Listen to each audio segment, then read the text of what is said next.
Argentina support করা যাবে কি না? আমরা আসলে বিশ্বকাপ খেলা দেখার হুকুম কি সেটা নিয়ে পূর্বে আলোচনা করেছি, তো মূল ধারণাটা সেখান থেকে স্পষ্ট হয়েছে।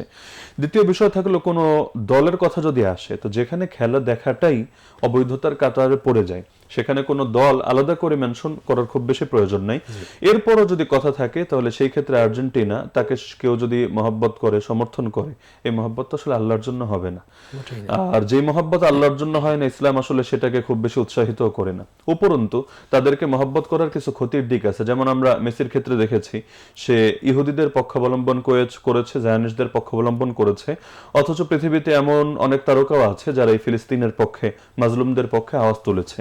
তাহলে যারা জালেমদের পক্ষে থাকে অথবা ইসলাম বিদ্বেষী চক্রের পক্ষে প্রকাশ্যে অবস্থান গ্রহণ করে, তাদের ব্যাপারে মুসলমানরা খুব বেশি ফ্যান্টাসিতে আক্রান্ত থাকবে, এটা আসলে আমাদের ইমানের দাবির সঙ্গে যায় না। তো যার কারণে এরকম মানে কাজ থেকে বিরত থাকাই আমি মনে করি ইমানের দাবি। যদি এক্ষেত্রে একটা পয়েন্ট না বললেই না, সেটা হলো ফতোয়া দিয়ে আসলে এগুলো সমাধান হয় না, বরঞ্চ এটা সম্পর্ক মানুষের দিলের সাথে। দিল যদি তৈরি হয়, মানুষ এর চাইতেও বড় বড় কোরবানি করতে পারে। আর তৈরি না হলে এগুলোর সামনে আসলেও সে বলে সব জায়গায় ধর্ম টানা লাগে, ইসলাম কি এত কঠিন?